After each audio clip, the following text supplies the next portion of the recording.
But I have people on the other side, not my side, although probably there's some on my side too. They said, you saved 100 million people because I got it done in 9 months as opposed to 5 years to 12 years. A lot of people. You're proud of it. No, I'm not proud of it. I'm saying what Democrats think. Democrats. I get it. I mean, and I'm not somebody who denies some of the good that the vaccines did. I lived through that too. But of course, a lot of people have been vaccine injured. And that's one of the questions. Those people are mad that they were rushed. Kelly, however, the former president, highlighting that he did not support mandates and also fast-track the availability of therapeutics like Regeneron during 2020. Now, Kelly pressed the former president on his promotion of Dr. Tony Fauci as well. If you'll recall, Kelly recently revealed that she herself suffers from a vaccine injury. And despite more and more people coming forward publicly every day in the growing body of evidence for cheap therapeutics, such as ivermectin, the FDA once again approving the new COVID vaccine booster shot for infants as young as 6 months old, with basically no clinical testing. And the usual government shills took to the airways with the announcement to once again sell the death shots to the American public. Again, we have experience with this type of vaccine in billions of people. It's a safe vaccine. Of course, with the mRNA, there's a very, very, very low risk, particularly in young men, of getting a myocarditis. But if you look at the risk of myocarditis from COVID itself is greater than the risk of the vaccine. I guess you can take that as somewhat of an admission from Dr. Fauci that there is, in fact, a risk of myocarditis from the mRNA jabs.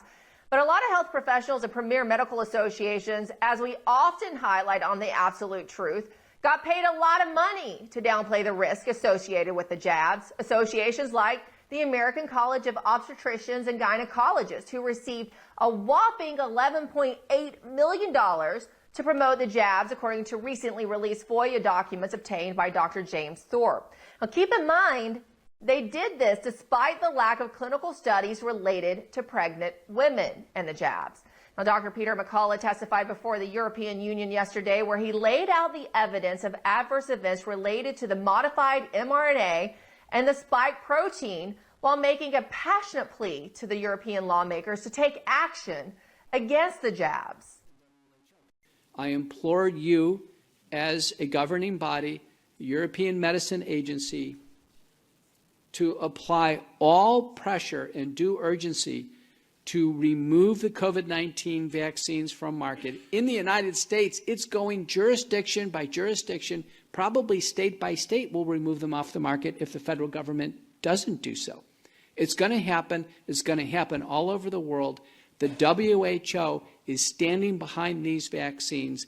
They are far more of a problem than a help to the European Union. And it's my belief that the European Union, the United States, and all major stakeholders should actually completely pull out of the WHO and leave the WHO to its own endeavors. Dr. McCullough also has out a new piece on his Substack called Courageous Discourse, following up on his testimony and taking further aim at the World Health Organization. Dr. McCullough joins us now. He's actually joining us from Strasbourg, France, where he just spoke before Parliament there yesterday. I listened to the address, Dr. McCullough, and you so excellently laid out the evidence. So before we get into more, I want to play another very compelling clip from your address talking about the detrimental effects of the vaccine. Let's take a listen. Everything we've learned about the vaccine since they've come out is horrifying.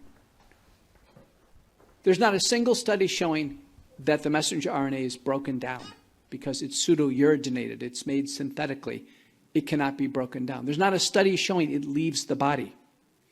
We now have papers by Castriuta who demonstrates the messenger RNA circulating for a month. That's as long as they've looked. We have the spike protein, the lethal protein from the vaccines, found in the human body after vaccination, circulating at least for 6 months, if not longer. And if people take an injection another 6 months, there's another installation in more circulating, potentially lethal protein.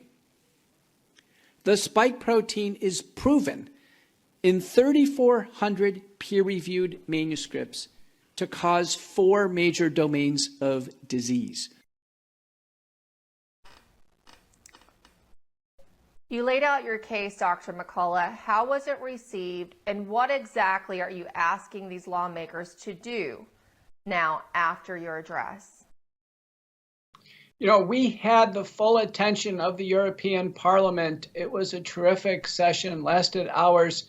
There were 4 civil liberties attorneys ahead of the medical presenters, 5 medical presenters, U.S. European contingent. And I can tell you, they were given very specific instructions. One is to withdraw all the COVID-19 vaccines off the European market.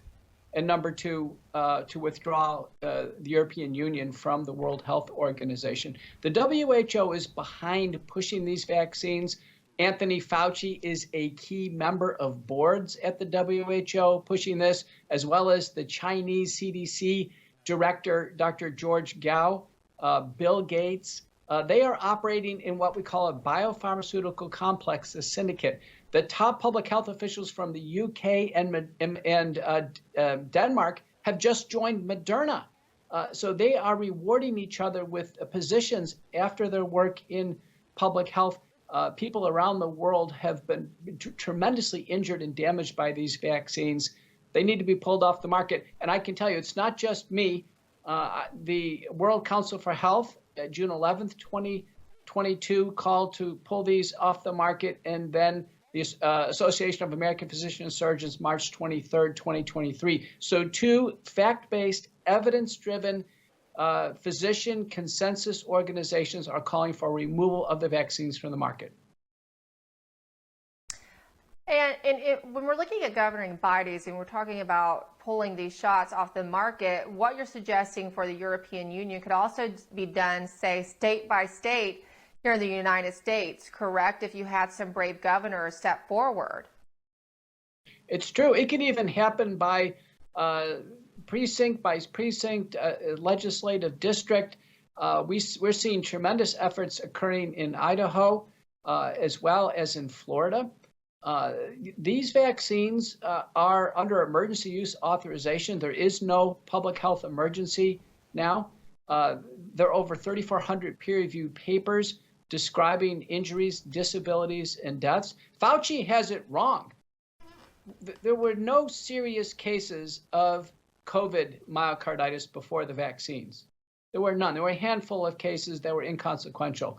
Once the vaccines rolled out, we had a tsunami of vaccine-induced myocarditis, including fatal cases. I'm the senior author on the largest autopsy paper demonstrating that COVID-19 vaccine myocarditis is fatal in some individuals. It is the cause of these montage of cardiac arrests we're seeing in athletes until proven otherwise.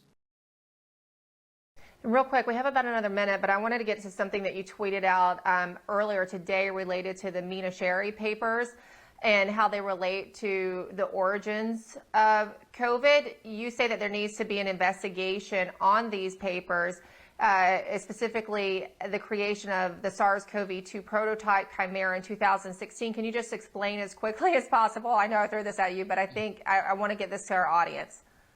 These papers are the proof that Fauci, his NIH division, Francis Collins, the University of North Carolina, Chapel Hill, and all the investigators, as well as the Wuhan Institute of Virology, they created SARS-CoV-2 in this prototype format. They published it in 2016. These papers have been buried by Fauci, by Collins. They've been overlooked by Senate and congressional committees. They need to come forward. These papers describe the gain-of-function research and creation of the virus that got the whole world sick. Well, we'll see if that happens. But yes, there does need to be an investigation. Thank you so much, Dr. McCullough, for taking the time to join us while you're overseas and trying to get action from European lawmakers. And I'll remind our audience that you do often post what you're working on and the latest information to your Substack, Courageous Discourse. And you can find that at petermcculloughmd.com and subscribe. petermcculloughmd.com. Thanks so much, Dr. McCullough. It's great to catch up with you, and thanks for what you're doing. Thank you.